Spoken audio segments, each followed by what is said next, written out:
This is the highway that ripped through one of the most densely populated areas of America, tearing communities apart and leaving a scar that runs through Bronx in New York and filling the borough's air with pollution. The Cross Bronx Expressway was no easy feat. At the time when it finished primary construction in 1963, it was the most expensive highway ever built. But why did they build it in the first place? For that, we have to go back to a 28-year-old lieutenant colonel in the US back in 1919 who was tasked to survey the quality of roads from Washington, D.C. to the San Francisco Bay. The country was entrenched in war, and along with transporting soldiers across the Atlantic to fight in Europe, they needed to ensure that either coasts of the country could easily be defended. This lieutenant colonel was Dwight D. Eisenhower, and it took him a whopping 62 days to navigate through, quote, darkest America with truck and tank, as he would later describe it. He also went on to say that the roadways were a succession of dust, ruts, pits, and holes. Eisenhower would go on to become president, and he knew that something had to be done. Thus, in 1956, the largest and most expensive infrastructure project in human history began, the interstate highway system. Cities across the US were flooded with federal funding to make this grand vision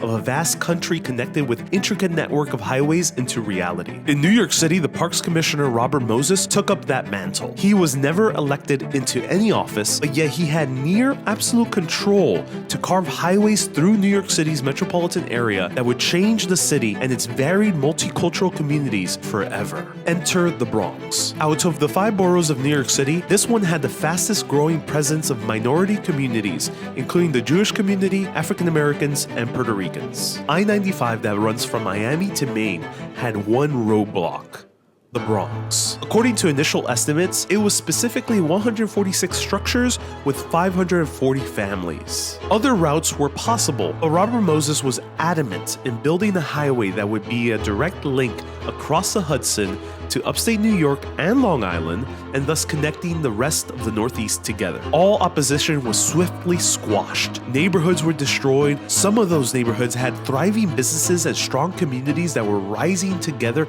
up the economic ladder. And even rents were affordable for the residents of these neighborhoods. But in places like East Tremont, they would receive a letter demanding that they leave the area in 3 months. These 6 lanes, 54 bridges, and 3 tunnels cut through the heart of the Bronx, affecting more than 220,000 people.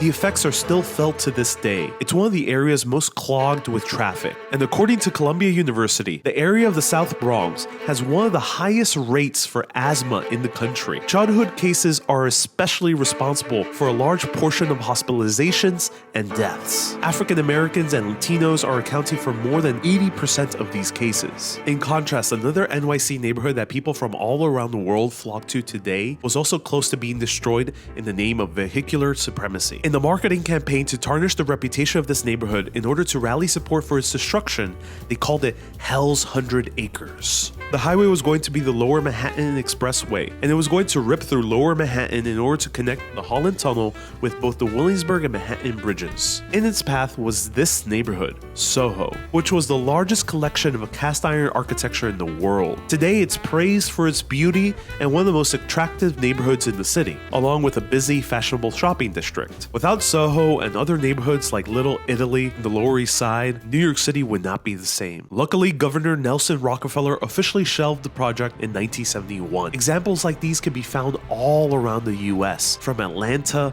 to Seattle to Oklahoma.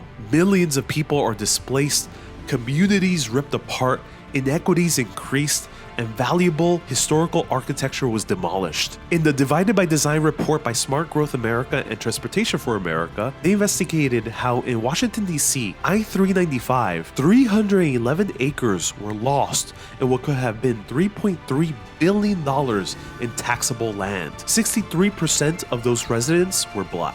Or Atlanta's I-20 highway, which resulted in lost home value at $676 million.